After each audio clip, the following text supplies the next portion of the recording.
राधे राधे। आज नवरात्रा का छठा दिन है। कात्यायनी माँ का छठवां स्वरूप है। एक प्रसिद्ध महर्षि थे कथ। उनके पुत्र का नाम ऋषि कात्य था। इन्हीं कात्य ऋषि के वंश में महर्षि कात्यायन हुए। इन महान ऋषि ने भगवती की उपासना बहुत वर्षों तक की। उनकी चाह थी कि माँ भगवती उनके घर पुत्री के रूप में जन्म ले।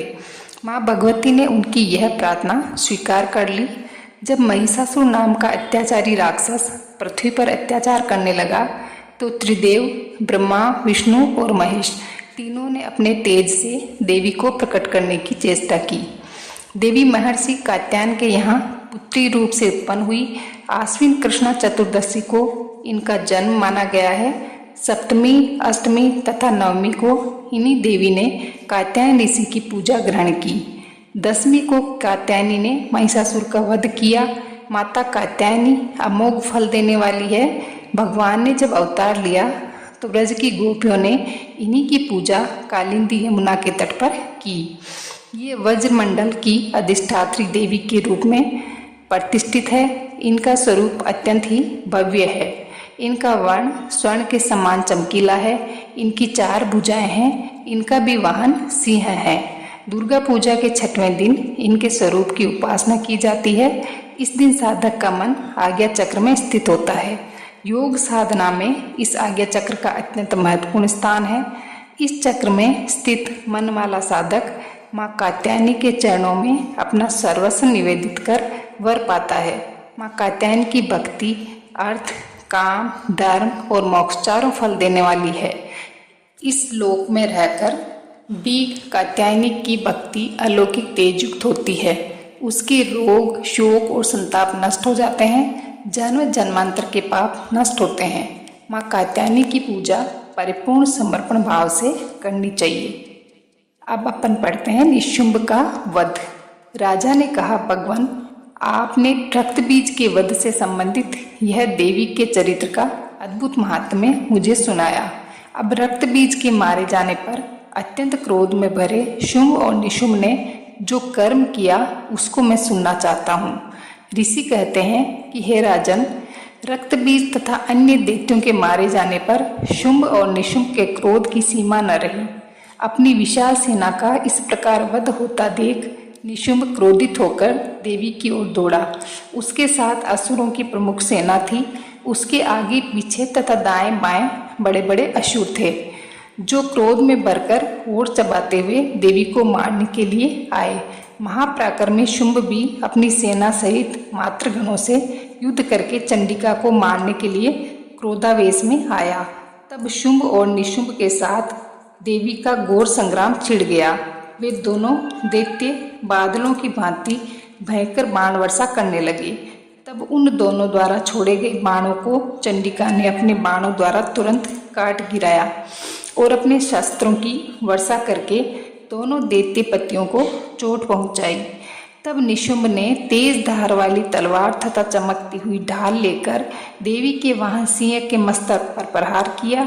अपने वाहन को चोट पहुंचने पर देवी ने तुरंत ही सुरप्र नामक बाण से निशुंभ की तलवार काट डाली और 8 चांद जड़ी सुंदर ढाल के टुकड़े टुकड़े कर दिए। ढाल और तलवार कट जाने पर उस असुर ने शक्ति चलाई, किंतु सामने आते ही देवी ने चक्र से उसके भी 2 टुकड़े कर दिए। अब निशुंभ क्रोध से भभक उठा और उसने देवी को मारने के लिए शूल उठाया, किंतु देवी ने समीप आने पर उसे भी मुक्के से चूर्ण कर दिया। तब उसने गदा घुमाकर देवी के ऊपर चलाई, परंतु वह भी देवी के त्रिशूल से कटकर नष्ट हो गई। इसके बाद फरसा हाथ में लेकर निशुंभ को आते देख देवी ने बाणों से घायल करके उसे पृथ्वी पर सुला दिया। अत्यंत पराक्रमी अपने भाई निशुंभ के धराशायी हो जाने पर शुंभ अत्यंत क्रोधित होकर अपने रथ पर सवार श्रेष्ठ आयुधों से सुशोभित अपनी 8 भुजाओं से सारे आकाश को ढककर अंबिका को मारने के लिए आगे बढ़ा। उसे आते देख देवी ने शंख बजाया और अपने धनुष की प्रत्यंचा का घोर शब्द किया। फिर समस्त दैत्यों के तेज को नष्ट करने वाले अपने घंटे के शब्द से सभी दिशाओं को व्याप्त कर दिया। फिर सिंह ने भी बड़े बड़े गजराजों के मद को दूर करने वाली अपनी दहाड़ से पृथ्वी, आकाश और 10 दिशाओं को गूंजा दिया। फिर काली ने आकाश में उछलकर अपने दोनों हाथों से पृथ्वी पर आघात किया। उससे इतना भयंकर शब्द हुआ कि उससे पहले के सभी शब्द शांत हो गए। शिवदूती ने दैत्यों के लिए अमंगलकारी अट्टहास किया। इन शब्दों को सुनकर समस्त असुर थर्रा उठे, किंतु शुंभ को बड़ा क्रोध हुआ। उस समय देवी ने जब शुंभ को लक्ष्य करके कहा, ओ दुरात्मा, ठहर ठहर, तब आकाश में स्थित देवता जय जयकार करने लगे। शुंभ ने आगे बढ़कर ज्वालाओं से युक्त अत्यंत भयानक शक्ति चलाई। अग्नि के समान आती उस शक्ति को देवी ने बड़ी भारी उल्का से हटा दिया। उस समय शुंभ की गर्जना से तीनों लोग गूंज उठे। हे राजन, उसकी प्रतिध्वनि से वज्रपात जैसा जो भयानक शब्द हुआ, उसने सब शब्दों को जीत लिया। तत्पश्चात शुंभ द्वारा छोड़े गए बाणों को देवी ने और देवी के चलाए बाणों को शुंभ ने अपने अपने भयंकर बाणों द्वारा सैकड़ों हजारों टुकड़े कर दिए। तब क्रोधित हुई चंडिका ने शुंभ पर शूल से प्रहार किया, जिससे वह मूर्छित होकर भूमि पर गिर पड़ा। उसी समय निशुंभ को चेतना हुई और उसने धनुष हाथ में लेकर बाण वर्षा करके देवी काली तथा सिंह को घायल कर दिया। फिर उसी दैत्य ने 10,000 बाहें बनाकर चक्रों के प्रहार करके चंडिका को आच्छादित कर दिया। तब दुर्गम पीड़ा नाश करने वाली भगवती दुर्गा ने कुपित होकर अपने बाणों द्वारा उन बाणों तथा चक्रों को काट गिराया। तब निशुंभ हाथ में गदा लेकर अत्यंत वेग से दौड़ा। देवी ने तत्काल पैनी धार वाली तलवार से उसकी गदा को काट दिया। तब उसने शूल हाथ में उठाया। देवताओं को पीड़ा देने वाले निशुंभ को शूल हाथ में लिए आते देख चंडिका ने बड़ी तेजी से अपना शूल उसकी छाती में मारा। शूल से विदीर्ण हुई उसकी छाती से एक अन्य महाबली पुरुष खड़ी रह कहता हुआ निकला। उस निकलते हुए पुरुष की बात सुनकर देवी अट्टहास कर हंस पड़ी और खड़ग से उसका मस्तक काटकर पृथ्वी पर गिरा दिया। तत्पश्चात सिंह अपनी दाढ़ों से दैत्यों की गर्दनें कुचलकर खाने लगा। उधर काली तथा शिवदूती ने भी अनेक दैत्यों का भक्षण कर लिया। कुमार कार्तिकेय की शक्ति कुमारी ने अनेक महादैत्य नष्ट कर दिए। ब्राह्मणी के मंत्र पूरित जल से तेजहीन होकर कितने ही दैत्य भाग खड़े हुए। अनेक दैत्य माहेश्वरी के त्रिशूल से छिन्न भिन्न हो धराशायी हो गए। वाराही ने अपने तुतुन की चोट से कितनों का कचूमर निकाल दिया। वैष्णवी ने भी अपने चक्र से दानवों के टुकड़े टुकड़े कर दिए। ऐन्द्री द्वारा छोड़े गए वजह से अनेक दैत्य प्राणों से हाथ धो बैठे।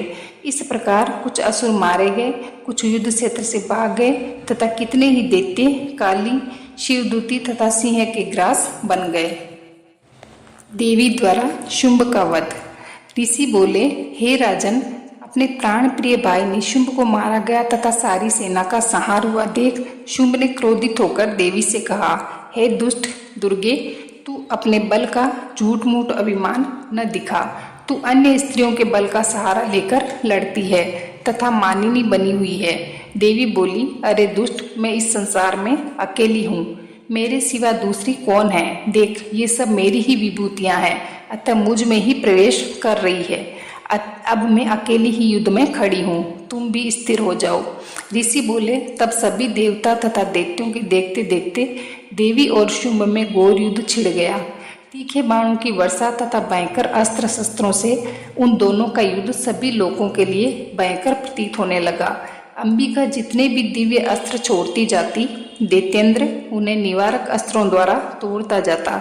इसी प्रकार परमेश्वरी अंबिका भी खेल ही खेल में हुंकार आदि शब्दों द्वारा दैत्य के छोड़े हुए दिव्य अस्त्रों को तोड़ती गई। तदंतर असुर ने सैकड़ों बाणों से देवी को आच्छादित कर दिया। तब देवी ने भी कुपित होकर बाणों द्वारा उसका धनुष काट डाला। धनुष के टूट जाने पर दैत्येंद्र ने हाथ में शक्ति उठाई। वह अभी उसके हाथ में ही थी कि देवी ने चक्र द्वारा वह शक्ति भी तुरंत काट डाली। तब दैत्यराज तलवार तथा 100 चंद्रमा वाली चमचमाती ढाल लेकर देवी की ओर भागा। तभी चंडिका ने उसकी तलवार तथा सूर्य जैसी चमकती ढाल को अपने धनुष से छोड़े हुए तीखे बाणों में तुरंत काट डाला और रथ के घोड़े व सारथी को भी मार दिया। धनुष तो पहले ही कट चुका था, अतः भयानक मुदगर लेकर अंबिका को मारने के लिए दैत्य उद्यत हो गया। उसके मुदगर को भी देवी ने तीखे बाणों से काट दिया। फिर वह दैत्य मुक्का तानकर बड़े वेग से दौड़ा। जाते ही उस दैत्येश्वर ने देवी के हृदय में मुक्का मार दिया। देवी ने भी उसकी छाती पर एक चपेट जमा दी। देवी की चपेट के लगते ही वह दैत्यराज पृथ्वी पर गिर पड़ा। गिरकर फिर सहसा उसी प्रकार उठ खड़ा हुआ। तब उछलकर देवी को उठाकर आकाश में स्थित हो गया। वहां निराधार होकर चंडिका देवी उसके साथ युद्ध करने लगी। आकाश में उस समय दैत्य तथा चंडिका का आपस में घोर युद्ध हो रहा था।